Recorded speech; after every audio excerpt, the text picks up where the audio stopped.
Have you ever found yourself putting off something important because you're afraid of not getting it right? As a recovering perfectionist, I know this feeling all too well. In this video, we'll be discussing what perfectionism is, some of the impacts that it can have on our lives, and strategies for breaking down perfectionistic behavior so you can just get on with living your life. So what is perfectionism? Perfectionism is this idea of when someone has really high standards for themselves or their work, but there's more to perfectionism than what you see on the surface. People that struggle with it, myself included, often feel like their sense of self-worth is tied to their performance. For me personally, back when I was in high school, I was super ambitious and really wanted to get into med school. I spent all of my final years at high school studying, overstudying, and over-preparing for all of my assessments so that I could get that top mark. During this process, I kind of lost sight of the why, the reason why I wanted to do medicine in the first place. In the end, I did get really good results, but I didn't get the mark that I needed for medical school. As you can guess, this left me feeling pretty burnt out and deflated, and I found myself in a little bit of a rut. So how can perfectionism impact us in our day-to-day lives? Having perfectionistic behaviors and wanting to do well at things isn't inherently a bad thing. And in our capitalistic society, perfectionism is often seen as a pretty good trait to have, or at least it's often rewarded. But the impacts on our mental health can be slow and can sometimes fly under the radar.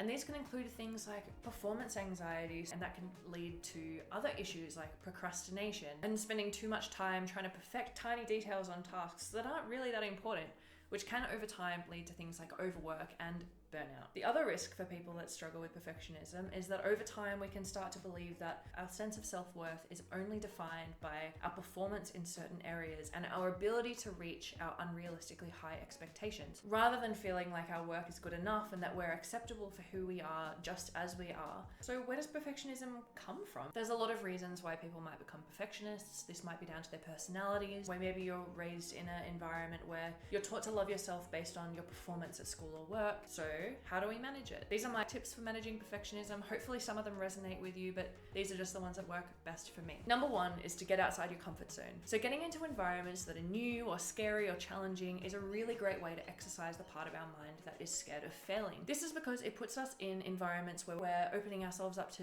new experiences or new people or new ways of thinking, and realizing that there's not always one way to do things. There can be a multitude of different ways to get to the same outcome, or maybe you realize that a lot of different types of outcomes are actually okay in any one situation. Number two is to get comfortable with failing. This might sound counterintuitive, but hear me out. So what I mean is by getting yourself into situations where you're forced to be the beginner. And this will look different for everyone depending on your occupation, your lifestyle, your personality. But some things that you can try is taking the challenges that you have in front of you and treating them like a learning opportunity.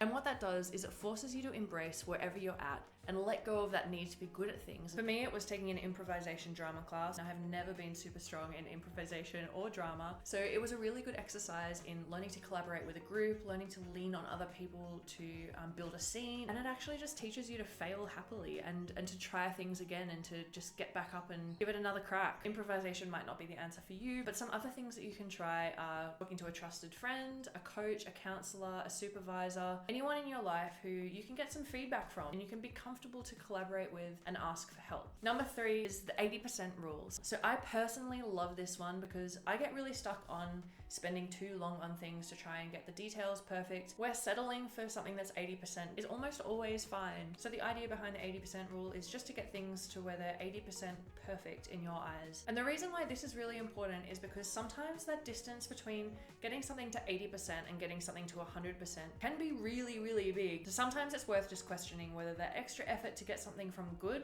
to perfect is really worth it. Number four, if you struggle to get started with something, or if you find yourself putting things off or procrastinating, try and think of the first small thing that you need to do to get yourself started on a task. And what that will do is it will build momentum and help motivate you to get onto the next thing. Rather than having to focus on the entire task, you can just focus on the first thing that you need to do. I hope you found these tips useful. If you did, please leave me a comment below. Otherwise, see you in the next video. Thanks everyone for watching.